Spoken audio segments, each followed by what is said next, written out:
Hello दोस्तों, तो मैं आज सेकंड चैप्टर के कुछ क्वेश्चन लेके आया हूँ क्योंकि फर्स्ट चैप्टर अपना कंप्लीट हो चुका है। और जिसमें से हमने जो कुछ क्वेश्चन हैं उनको किए थे और कुछ क्वेश्चन छोड़ दिए जो कि इंपॉर्टेंट नहीं थे। अब हम सेकंड चैप्टर लेके आए हैं जो कि इंपॉर्टेंट क्वेश्चन है, जो कि पिछले वर्ष भी आए हुए हैं। तो हम समझते हैं कि पहला क्वेश्चन क्या है, आरक्षित वन क्या है।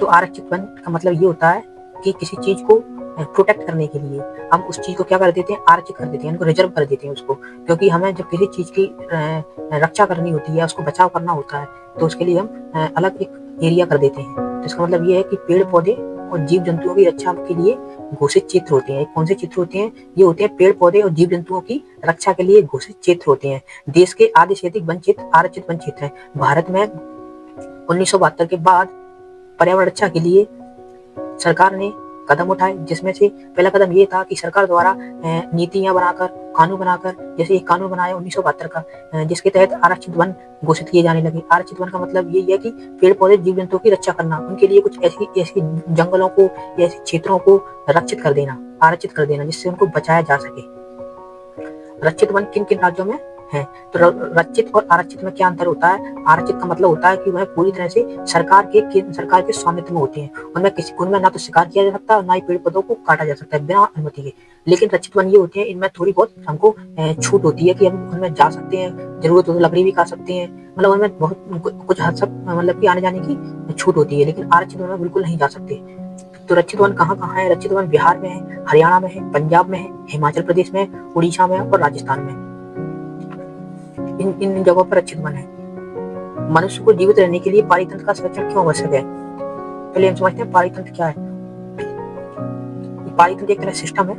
कैसा सिस्टम है? यह एक ऐसा सिस्टम है जिसमें भौतिक पर्यावरण और उसमें रहने वाले जीव जंतु दोनों से मिलकर बनता है। भौतिक पर्यावरण में क्या क्या, जैसे कि मिट्टी हुई, पेड़ पौधे हुए, सूर्य का प्रकाश हुआ, पानी हुआ, हवा हुई, ये भौतिक पर्यावरण है। और जिसमें जीव जंतु रहते हैं और वो क्रिया करते हैं, तो इनको क्या बोलते हैं? पारितंत्र। तो ये बोला है कि पारितंत्र में क्यों आवश्यक है? पारितंत्र जीवित रहने के लिए। तो पारितंत्र में जीवित रहने के लिए अति आवश्यक है। क्यों?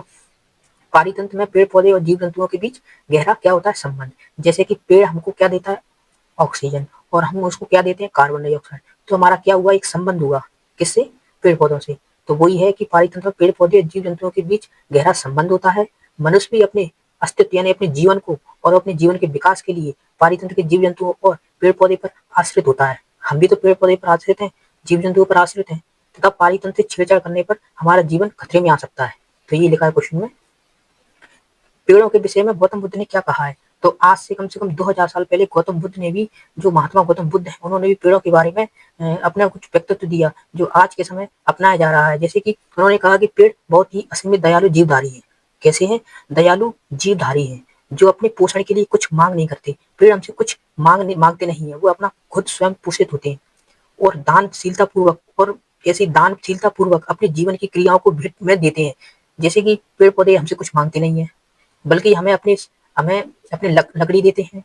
पेड़ पौधे छाया देते हैं और कई मूल्यवान वस्तु भी देते हैं। पेड़ पौधे दानशीलता से हमें सब कुछ देते हैं और वो हमसे कुछ मांगते भी नहीं है। तो ये मैंने क्वेश्चन कराए हैं जो कि पहले 2022 और 2023 और 2024 में आए हुए हैं। इसके बाद ऐसे 5 और क्वेश्चन हैं जो पिछले वर्ष आए हुए हैं। इसके बाद सेकंड चैप्टर खत्म हो जाएगा, उसके बाद हम लेके आएंगे थर्ड चैप्टर के कुछ महत्वपूर्ण क्वेश्चन।